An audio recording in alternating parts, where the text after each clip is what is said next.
British Prime Minister Theresa May and her Brexit secretary tonight on their way to Strasbourg. This really is the last attempt to get concessions from the EU on the withdrawal deal before UK lawmakers vote on Tuesday.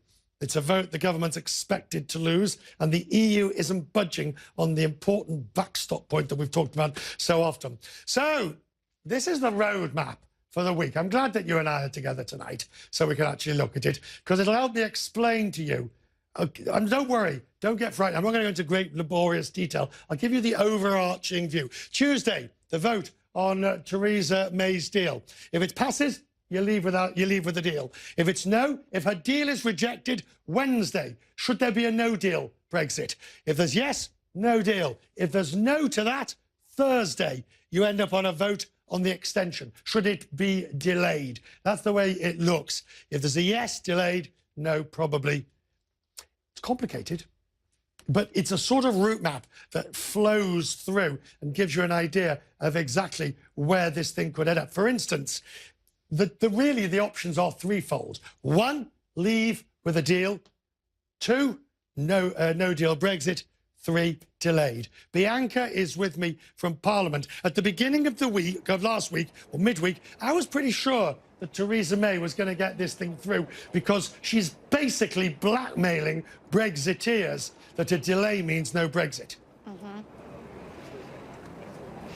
Yeah, that's what she's trying to do. And actually, Richard, in the last 2 hours, because I know you like a poll on Quest and Bianca Business, I've conducted my own poll of backbenchers in Theresa May's own party, and I got some quite interesting results.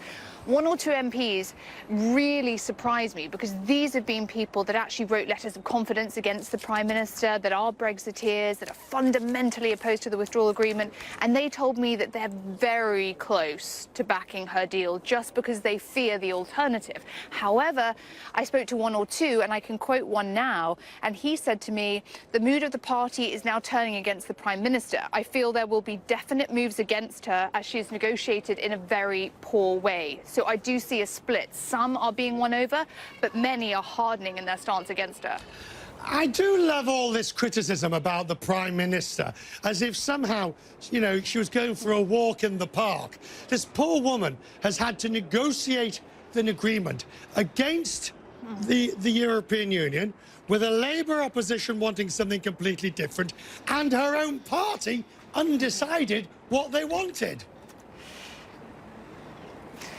Well, those that are less sympathetic towards the Prime Minister, Richard, would say the following. First of all, it was her decision to call that snap election in 2017. She lost the majority that the Conservative Party had, so that put her in a weaker negotiating position. She then gave away Britain's leverage when she decided to trigger the Article 50 negotiations. When she did, she accepted the EU's scheduling. She set red lines that were not going to be able to give Britain any flexibility. So many people criticise the way in which she's conducted this, but granted, it is such a difficult task, and I think people do recognise that and respect the Prime Minister on the whole for her perseverance.